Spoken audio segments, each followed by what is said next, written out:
Hi, welcome. Enjoy the content. Subscribe and turn on notifications. Von Sterling operated his life on a simple principle. Stability is the precursor to success. He was a man of calculated risks. A corporate crisis consultant. He flew into boardrooms when companies were bleeding money and stitched them back together. With cold, hard logic. He was 40 years old. Built like a man who disciplined his body as rigorously as his portfolio.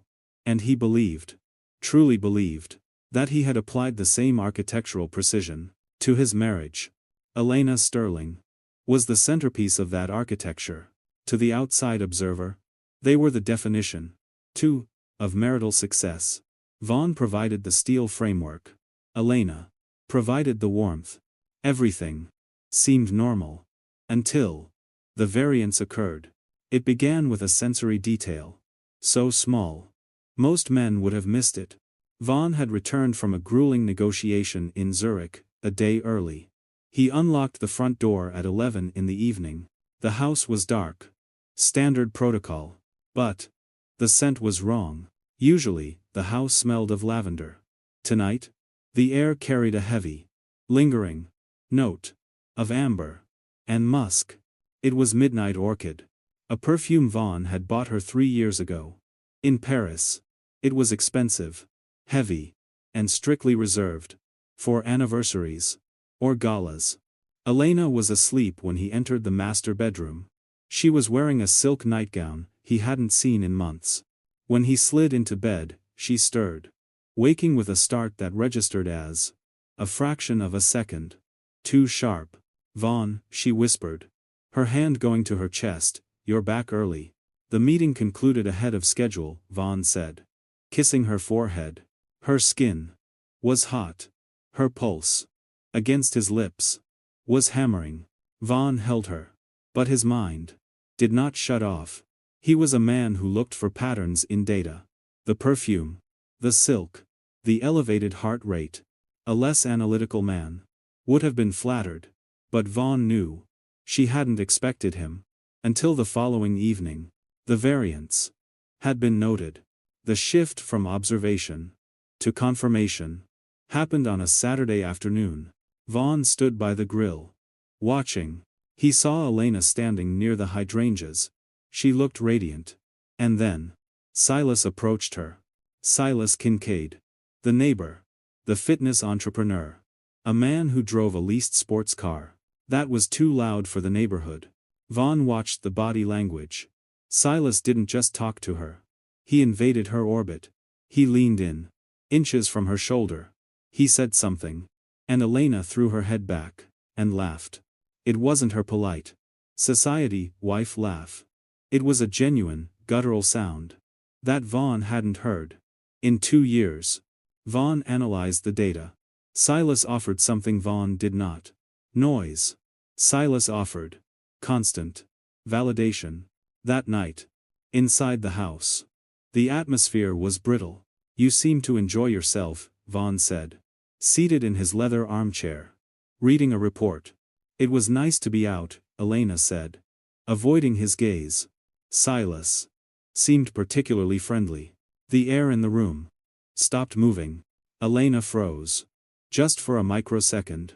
Then she continued folding the laundry. "Oh, you know him. He's just intense. He's like that with everyone." "Is he?" Von turned a page. "Without reading it, I haven't noticed him making Mrs. Gable laugh. Like a schoolgirl." "Von, don't be ridiculous," Elena snapped. The defensive tone, rising instantly. Von watched her reaction. Innocence is confused by accusation. Guilt is angered by it. He waited until he heard the bedroom door click shut. Then he picked up his phone. He didn't call a marriage counselor. "Garrick," Von said, "I have a job. I need a full audit of the last 3 months. The subject is Elena. The secondary subject is Silas Kincaid." Von Sterling did not believe in drama. He believed in documentation. The report arrived on a Tuesday. Von locked his office door, poured a glass of water, and opened the file. Item 1. Communication logs, the sheer volume of texts, between Elena and Silas, was staggering. He's away again. The house feels so big. I can make it feel smaller. Item 2. Geographical data, every time Vaughn's flight departed. Silas's phone GPS showed him moving toward the Sterling residence. Item 3. The bedroom. This was the piece of data that turned Vaughn's blood into ice. They weren't meeting at hotels. They were meeting in Vaughn's house, in his living room, in his bed. The disrespect was total. Silas wasn't just sleeping with his wife. He was trying on Vaughn's life, playing house in a mansion he couldn't afford, with a woman he hadn't earned. Vaughn closed the laptop. He walked to the window. He returned to his desk and opened a drawer. Inside was a velvet box, a 5-carat yellow diamond ring. Next to it, a document titled Vow Renewal Ceremony, 10th Anniversary. Vaughn had been planning this for 6 months. He wanted to fix it. He had booked a private villa in Tuscany. He had written a speech about learning to be present. He looked at the document. He looked at the ring. A machine would not have felt the crushing weight in his chest. But Vaughn told himself he was efficient. He picked up a red pen. He didn't tear the document. No. He drew a single, thick line through the word renewal. Below it, in his sharp, angular handwriting, he wrote one word: liquidation. Vaughn announced a last-minute emergency trip to Singapore. A fabrication. I'm so sorry, Elle, he said, standing in the foyer. I have to go. Elena stood there, performing the role. It's okay, Vaughn. Work comes first. She kissed him. A Judas kiss. Light. Meaningless. But Vaughn saw the flash of relief in her eyes. She was already calculating how long it would take for Silas to arrive. Vaughn got into the car. But 2 miles down the road, he ordered the driver to stop. Wait here. He waited. 7:45 p.m. Back door opened. 8:30 p.m. Master bedroom. Motion detected. Vaughn waited another hour. He wanted them comfortable. He wanted the betrayal to be fully settled into the foundation of the house before he demolished it. At 9:30 p.m., Vaughn spoke. Take me home. The house was dark. Vaughn inserted his key. He turned it slowly. The click was loud in the silence. He walked up the stairs. A ghost. In his own home.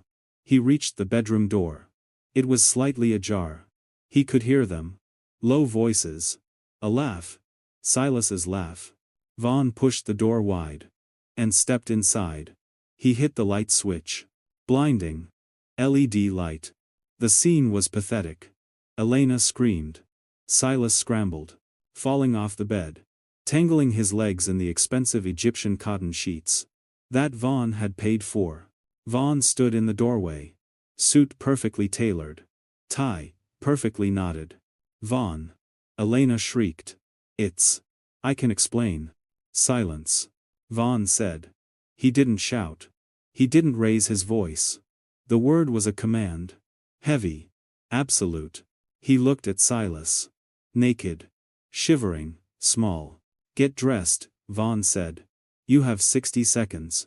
Before I remove you physically. The bully crumbled. Silas grabbed his clothes and ran into the hallway. Vaughn turned his attention to Elena. She was crying now. Ugly. Gasping sobs. Get up, Vaughn said. Put on a robe. You are leaving. Leaving? Where? This is my house. This is my house, Vaughn corrected. You are a guest who has violated the terms of stay.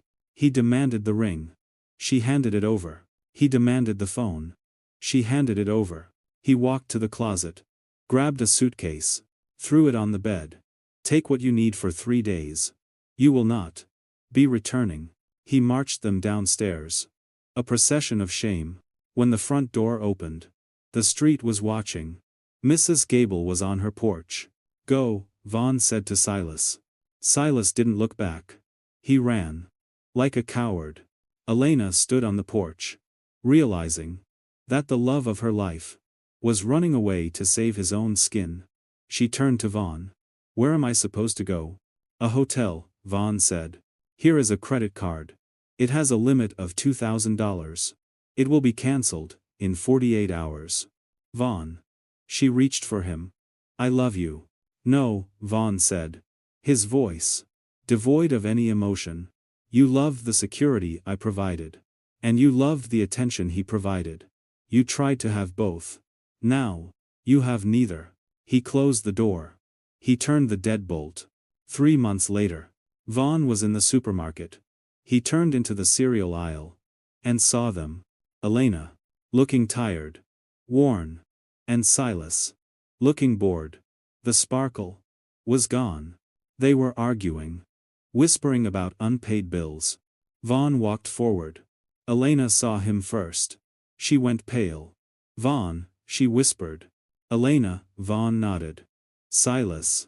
What do you want?" Silas asked. Aggressive, but fearful. "I'm just buying coffee," Vaughn said calmly. He reached into his jacket pocket and pulled out a folded piece of paper. The receipt for the villa in Tuscany, attached to the draft of the vow renewal speech. "I found this," Vaughn said. "I thought you should have it. For your records." He handed it to Elena. She unfolded it. She saw the dates. The dates of her affair. She read the speech. To Elena. "I promise to be present. To protect our future." And then she saw the red ink scrawled across the bottom. Liquidation. Her hands began to shake. The tears came. Silent. Devastating. She realized. In that fluorescent lit aisle. Exactly what she had thrown away. She had traded a diamond for a stone. "Goodbye, Elena," Vaughn said. He walked past them. He didn't look back. He didn't feel triumph. He didn't feel joy. He felt the satisfaction of a ledger that had finally been balanced. He walked out to his car. The house in Oakhaven was empty. But it was clean. And for the first time in a year, the air inside it was his own.